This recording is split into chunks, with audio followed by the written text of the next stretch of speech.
کیا پیغام دینا چاہتے ہیں؟ ہمارا تمام وکلاء کو ایک کلیئر میسیج ہے کہ یہ جو 26ویں اور 27ویں آئینی ترمیم ہے یا آنے والی جو 28ویں آئینی ترمیم ہے، یہ وہ ترمیم ہے جس نے ہمارے ملک کا جو آئین ہے اس کو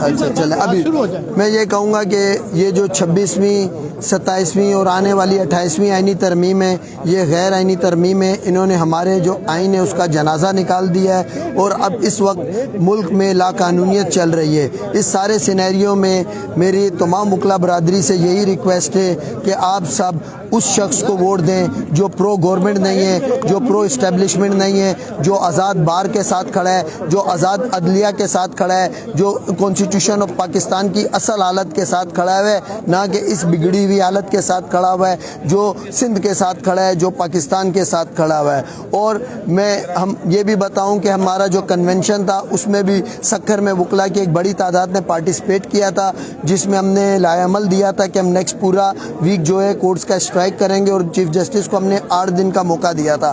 بعد میں ہمارے دوستوں کی آپس میں مشاورت سے ہم چاہتے ہیں کہ ہم اپنا پروٹیسٹ بھی ریکارڈ کریں لیکن جوڈیشل سسٹم بھی زیادہ ڈسٹرب نہ ہو. تو پھر باہمی مشاورت سے ہم نے آج کا دن کا پوری دن کا اسٹرائک کا اناؤنس کر دیا تھا اور باقی جتنے بھی دن ہیں وہ ہاف ڈے 11 بجے سے لے کے آن ورڈز تک ہم نے کورٹ کی جو پروسیڈنگ ہے اس کا بائیک آؤٹ کرنے کا اعلان کیا ہے. صبح سے لے کے 11 بجے تک کورٹس میں کام ہوگا اور اس کے بعد بائیک آؤٹ ہوگا.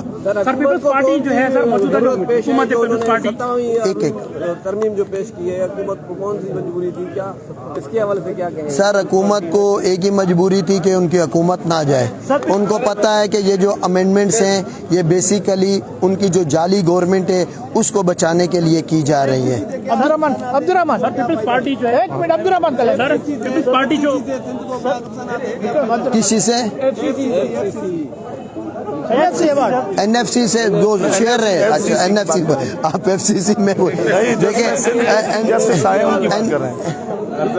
سندھ کے ہر صوبے کے 3 جسٹس آئے ہیں. نہیں وہ کچھ اور کہہ رہے ہیں. فیڈرل شریعت وہ فیڈرل کانسٹیٹیوشنل کورٹ کی بات کر رہے ہیں. اب وہ فیڈرل کانسٹیٹیوشنل کورٹ کا جو سب سے بڑا نقصان یہ ہے کہ جو اس کا جج اپوائنٹ ہوگا وہ اپوائنٹ ہوگا جو وزیر اعظم کرے گا، تو وہ گورنمنٹ کا نمائندہ ہوگا، وہ عوام کا نمائندہ نہیں ہوگا. اور جوڈیشل کمیشن کی موجودگی میں اس کا اپوائنٹ ہونا وہ کسی بھی طور پہ سمجھ نہیں آتی.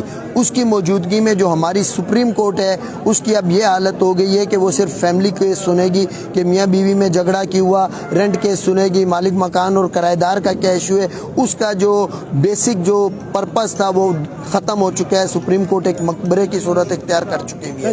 سر موجودہ جو ترمیم کی گئی ہے اس حوالے سے پیپلز پارٹی کے جو کردار ہے وہ اس کو کس طرح دیکھتے ہیں، اور کیا بلاول بھٹو زرداری صاحب یہ ساری ترامیم اور جو غیر قانونی اقدام ہے ایک کرسی کے لیے حاصل کرنے کے لیے کرنے جو وزارت عظمیٰ کی ہے؟ دیکھیں میں صرف اتنا کہوں گا کہ بی بی کا یہ ویژن نہیں تھا.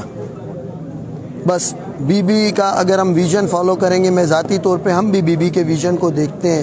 She was a great lady اور ہم ان کے فالوورز میں سے ایک ہیں.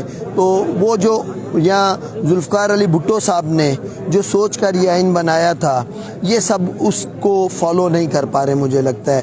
اور بلاول صاحب کو تھوڑا سا اپنی چیزوں پہ نظر ثانی کرنی پڑے گی. گورنمنٹ امپورٹنٹ نہیں ہے. آج یہ اس گورنمنٹ کو لات مارے ان کو لوگ وہ عزت دیں گے جو دیکھنے والی ہے. اگر یہ گورنمنٹ رہی تو یہ پیپلز پارٹی کا جو سیاسی کریئر ہے وہ کسی بھی طور پہ ایک اچھے امیج کو نہیں دے کے جائے گا. پیپلز پارٹی سر پہلے روٹی کپڑا اور مکان کا نعرہ، لیکن اس کا الٹا یہاں کام ہو رہا ہے. سر اب میں پیپلز پارٹی پہ زیادہ بحث نہیں کرنا چاہتا کیونکہ ہم پولیٹیکل بات نہیں کرنا چاہتا. ہم پولیٹیشنز نہیں، ہمارا چونکہ ریزرویشن ہے آئین سے ریلیونٹ تو ہم اس پہ بات کر رہے ہیں. Thank you.